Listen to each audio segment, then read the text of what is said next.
नमस्कार दोस्तों, देखिए इस वीडियो में हम बीएसटीसी और पीटीटी एग्जाम के दृष्टिकोण से हिंदी के कुछ महत्वपूर्ण प्रश्न देखने वाले हैं। लगभग इस वीडियो में 25 प्रश्न देखेंगे जो आपके बिल्कुल एग्जाम पैटर्न पर आधारित हैं। जो पिछले एग्जामों में प्रश्न पूछे गए हैं, जिस तरह से प्रश्न पूछे जाते हैं ऐसे ही प्रश्न हम इस वीडियो में देखने वाले हैं। तो आप वीडियो अंत तक जरूर देखें और अंत में आप कमेंट करके बताएं कि 25 में से एकदम करेक्ट कितने क्वेश्चन आपको आ रहे थे। और देखिए बीएसटीसी और पीटीटी एग्ज़ाम राजस्थान में हर साल होता है और हर साल लगभग 5 से 6 लाख बच्चे इसमें बैठते हैं। तो लगभग आपके 400 प्लस नंबर आएंगे, 400 प्लस नंबर आएंगे 600 में, तब जाकर आप कहीं अच्छे कॉलेज मिलने की दौड़ में हो, वरना नहीं है। इसलिए आपको अच्छी तैयारी करने की ज़रूरत है। तो देखिए अगर पहले प्रश्न की बात करें, हिंदी का अपने पहला प्रश्न है, ये पिछले एग्जामों में पूछा गया प्रश्न है। तो देखिए हिंदी वर्णमाला में कुल कितने वर्ण हैं? हिंदी वर्णमाला में कुल कितने वर्ण हैं? 33, 44, 11 या 54? क्या हो जाएगा इसका आंसर? तो देखिए हिंदी वर्णमाला में अपने 44 वर्ण हैं।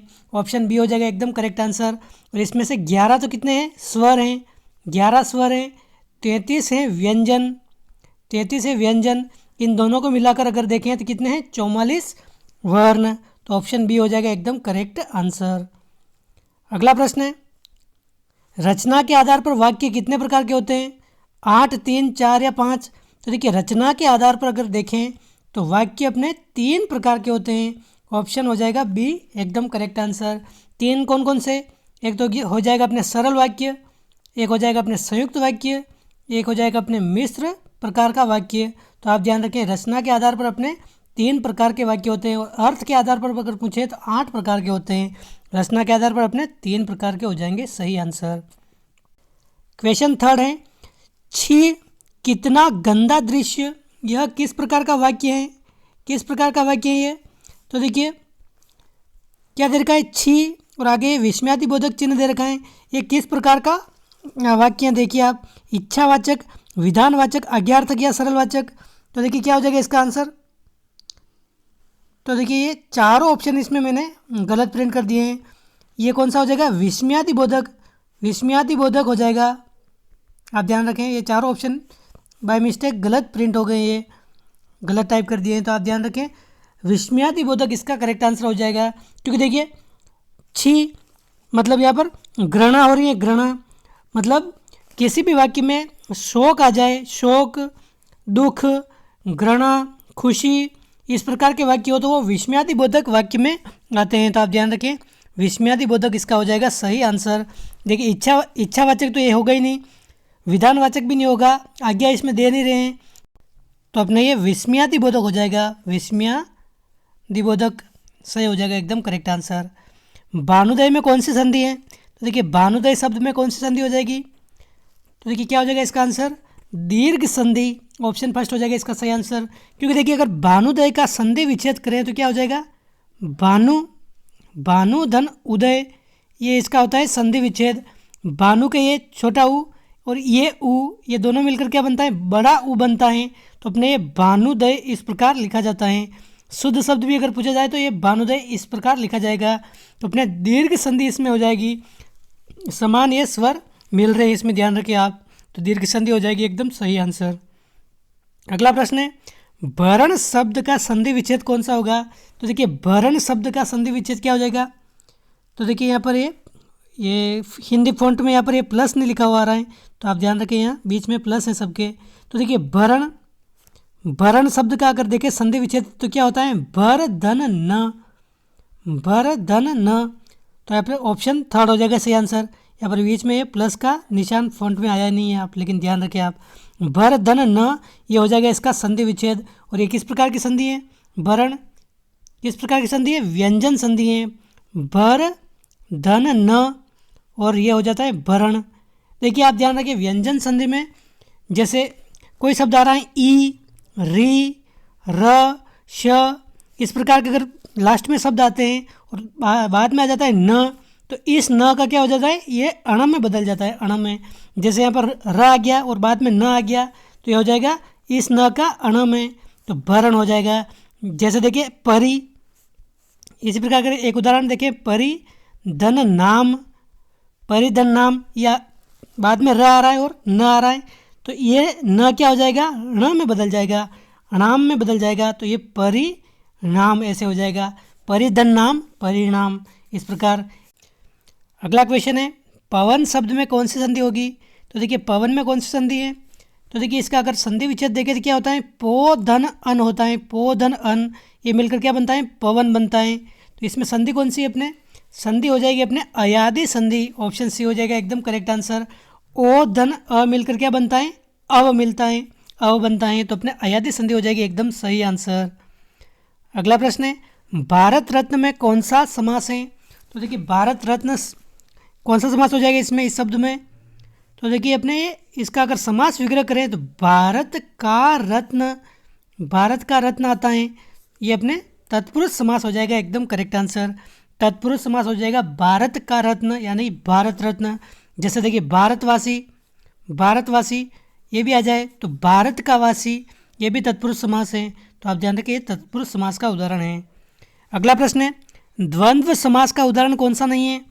10, 12, पेड़ पौधे, 68 या अनंग। तो देखिए द्वंद्व समास, द्वंद्व समास में बीच में और या अथवा लगता है, ऐसे लगता है। जैसे माता पिता, माता पिता तो माता और पिता ऐसे। 10, 12, तो 10, 12 में क्या हो जाएगा आपने, 10 या 12, 10 या 12, ये हो जाएगा अपने द्वंद्व समास का उदाहरण। पेड़ पौधे, पेड़ पौधे, पेड़ पौधे आदि, पेड़ पौधे आदि, ये भी अपने क्या हो जाएगा, द्वंद्व समास का उदाहरण। 68, 68 मतलब 60 प्लस 8, ये 68 हो जाएगा, ये भी द्वंद्व समास का उदाहरण है।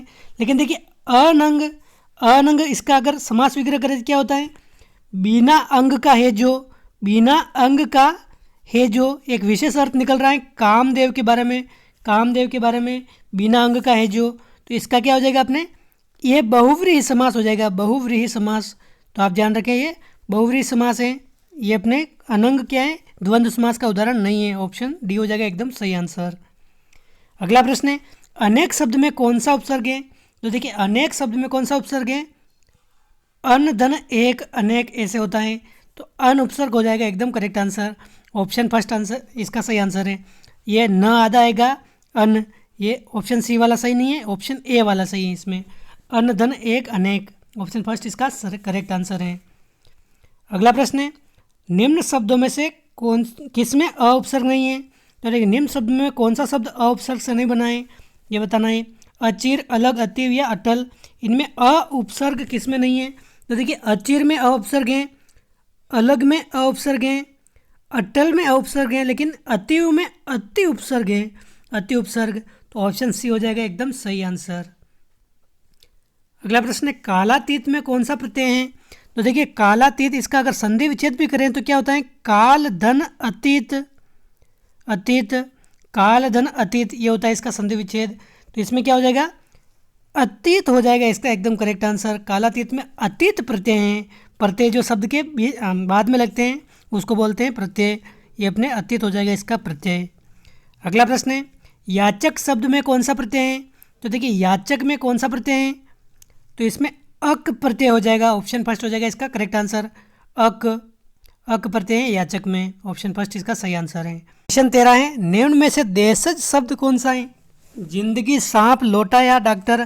तो देखिए देशज शब्द कौन सा है इनमें से?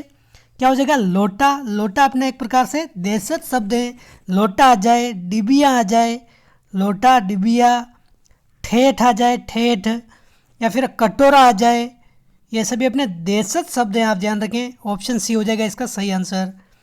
अगला प्रश्न है, लोमसा का तद्भव शब्द कौन सा होगा? तो देखिए लोमसा दे रखा है और इसका तद्भव पूछा है, तो यानी कि लोमसा अपने क्या है, तत्सम शब्द है। तो लोमसा का अगर तद्भव पूछा जाए तो ये लोमड़ी हो जाएगा, लोमड़ी थे तद्भव, और इसका तत्सम क्या हो जाएगा, लोमसा, लोमसा ये पूछा जाता है, आप ध्यान रखें। ऑप्शन सी हो जाएगा इसका सही आंसर। अगला प्रश्न है, आदि और व्याधि का क्रमशः शाब्दिक अर्थ क्या है? तो देखिए आदि और व्याधि इसका शाब्दिक अर्थ क्या है? तो देखिए अगर आदि का पूछा जाए, आदि, आदित होता है अपने मानसिक कष्ट और व्याधि होता है अपने शारीरिक कष्ट, तो ऑप्शन बी हो जाएगा इसका करेक्ट आंसर। आदित अपने मानसिक कष्ट हैं और व्याधि अपने शारीरिक कष्ट हैं, तो ऑप्शन बी इसका सही आंसर है। अगला प्रश्न है, किसी वस्तु को गलत समझ लेने का भाव क्या कहलाता है? तो देखिए किसी वस्तु को गलत समझ लेने का भाव अपने भ्रांति कहलाता है, ऑप्शन डी हो जाएगा इसका सही आंसर। भ्रांति कहलाता है किसी वस्तु को गलत समझ लेने का भाव। अगला प्रश्न है भवन भुवन का अर्थ क्या है? तो देखिए भवन और भुवन तो क्या इसका अर्थ है? तो देखिए भवन का मतलब क्या होता है? ये होता है मकान या घर। और भुवन का अर्थ क्या होता है? भुवन का ये होता है संसार, संसार। तो इसका आंसर क्या हो जाएगा? ऑप्शन डी इसका करेक्ट आंसर है। मकान और संसार इसका एकदम करेक्ट आंसर हो जाएगा। भवन का है मकान और भुवन का है अपना संसार। ऑप्शन डी इसका सही आंसर है। अगला प्रश्न है मैंने छात्रों के लिए पाठ पढ़ाया। मैंने छात्रों के लिए पाठ पढ़ाया, इनमें से कौन सा कारक है?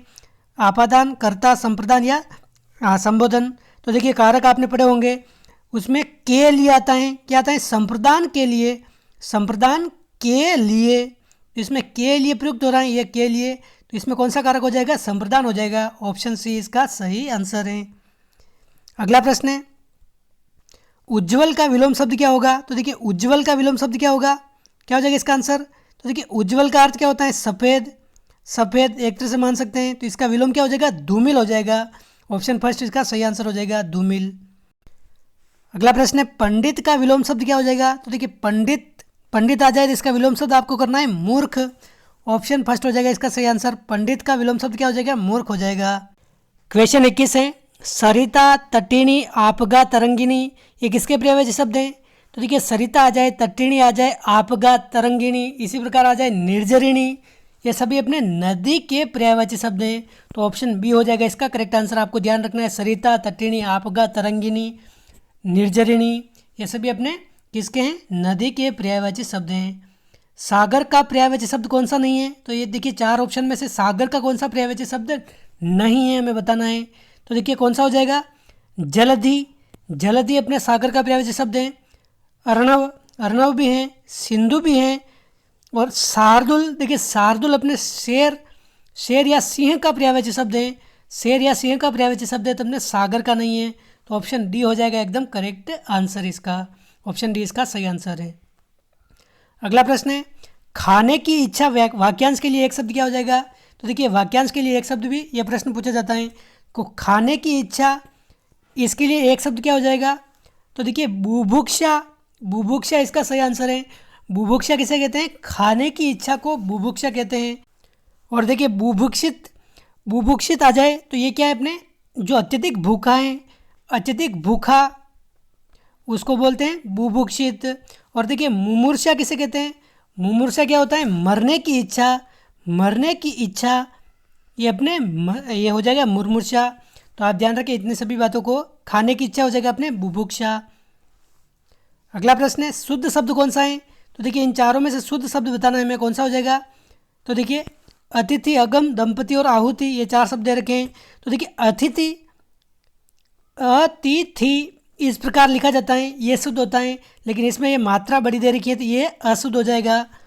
अगम, तो देखिए अगम्य होता है, ये शुद्ध होता है अगम्य, अगम्य इस प्रकार लिखा जाता है तो ये भी अशुद्ध है।